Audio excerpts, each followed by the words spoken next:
Data for Corporate Financial Analysis. In this session, we'll be discussing the valuation process. By the end of the session, you should be able to discuss the stages in the valuation process and also understand what needs to be done at each stage of the process.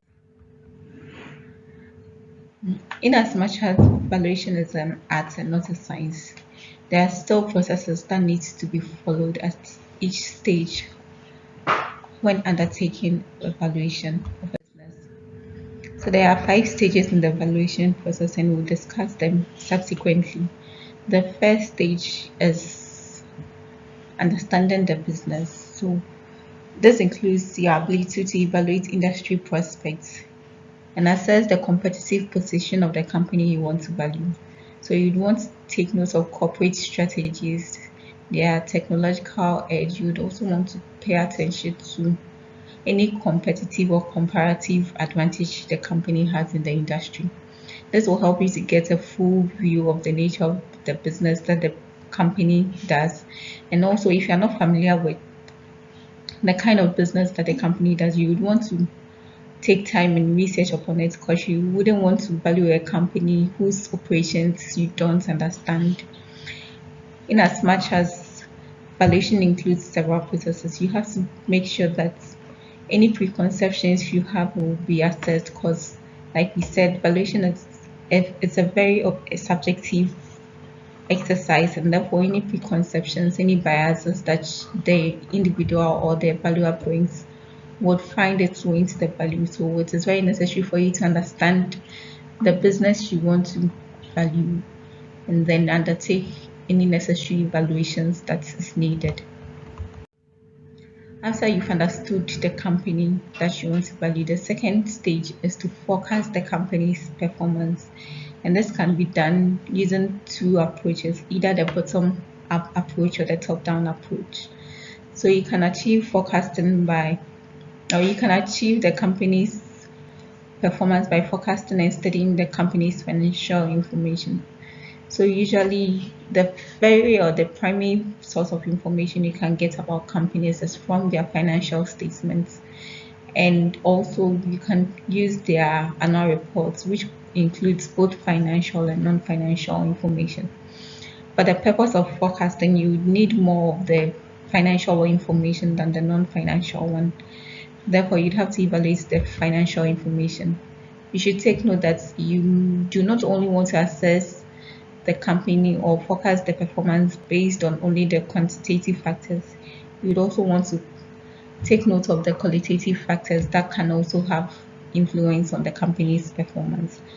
Like we mentioned earlier, usually the financial statement takes into consideration only financial or items that are financial in nature.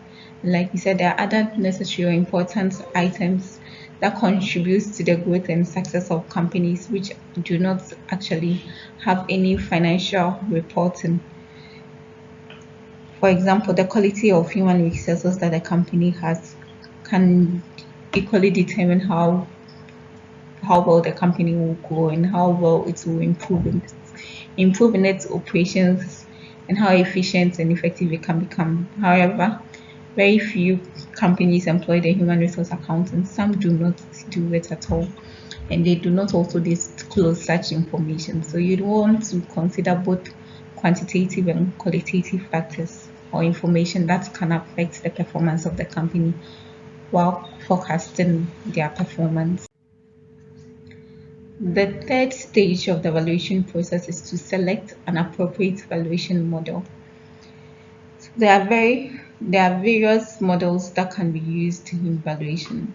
Now, usually you'd want to consider the company you are valuing and if they have very special characteristics or features, and you'd want to make sure that the model you use is very appropriate for the company you are valuing. Now, usually you'd want to determine the intrinsic value of the company, and that would mostly be dependent on the quality of information you have and any assumptions that apply to the company. In selecting the appropriate valuation models, you can either use the absolute valuation model or the relative valuation model. When we talk about the absolute valuation model, they usually specify a value of the company at a particular point in time, and that is used to compare with the existing market prices, and then you can make a decision about the company on that basis. So usually you'd want to use absolute valuation models like the present value or the discounted cash flow model, which may either be using the dividend model or the free cash flow. Those ones give you absolute values that you can make decisions based on. Now you also have the option of using the relative valuation model, which specifies the asset value relative to another asset. So the primary notion behind this model is that similar assets should sell at similar prices, and therefore when you're valuing a company, you'd want to do that kind of comparison. Also, like I mentioned earlier, in selecting an appropriate valuation model, there are certain decisions that you should be very mindful of. And usually these are based on three broad criteria, which serve as the prime decision maker. So you'd want to make sure that your valuation model is consistent with the characteristics of the company you are valuing. Like I said, you should take notice of the features of the company and make sure your model is in line. Also, the valuation model should be appropriate given the availability and quality of data. So, depending on the model you want to use, whether absolute or relative, you should make sure that the quality and the availability of data that you need should guide you in making the choice as to which valuation model you'd want to use. So, for those that are more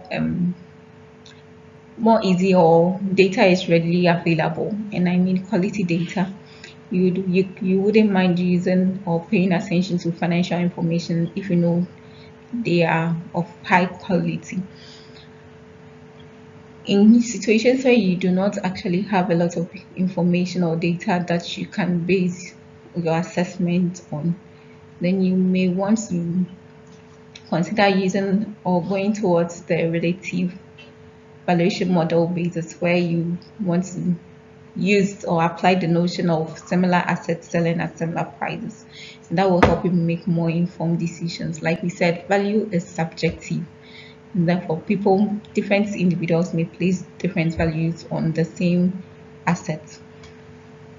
Also, the third criteria is that the valuation model should be consistent with the purpose of valuation, including the analyst's own perspective. Like we mentioned, valuation is not an objective exercise.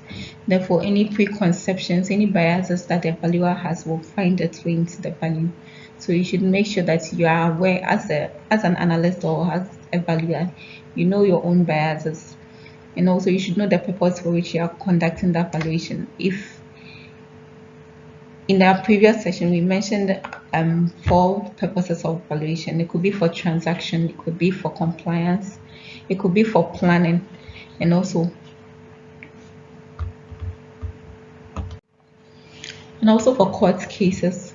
So in situations where there's a threat of takeover, or there are contractual disputes, or there are court cases, or any purpose or any situation that necessitates that valuation be carried out, you'd want to make sure that your model is consistent with that purpose, and also as an analyst, it is consistent with your perspective.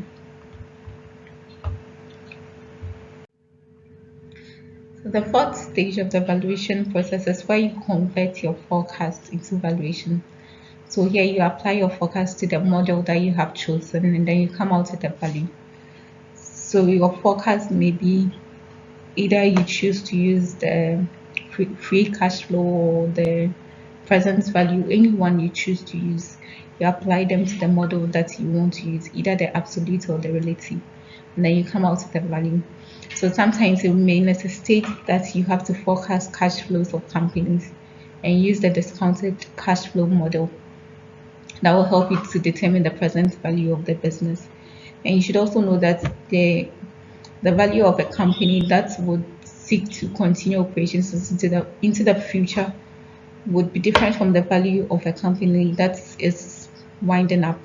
So you want to understand all these and understand the final value that you are coming up with, and then also interpret it so that users can make informed decisions from that.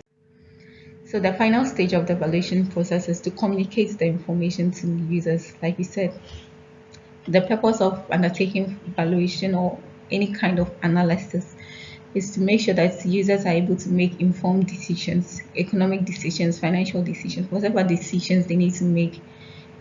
You are making sure that they can make informed ones. And this is where you have to present your results to them in a manner that is very understandable and simple. So you present your report, and you would also want to consider the organization that you are reporting to. So either you use the help style of the organization, or you use your own style of presenting your reports that is very easy to understand and deduce judgments from. So in this session, we discussed the 5 stages of the evaluation process and the need to understand businesses. Thank you.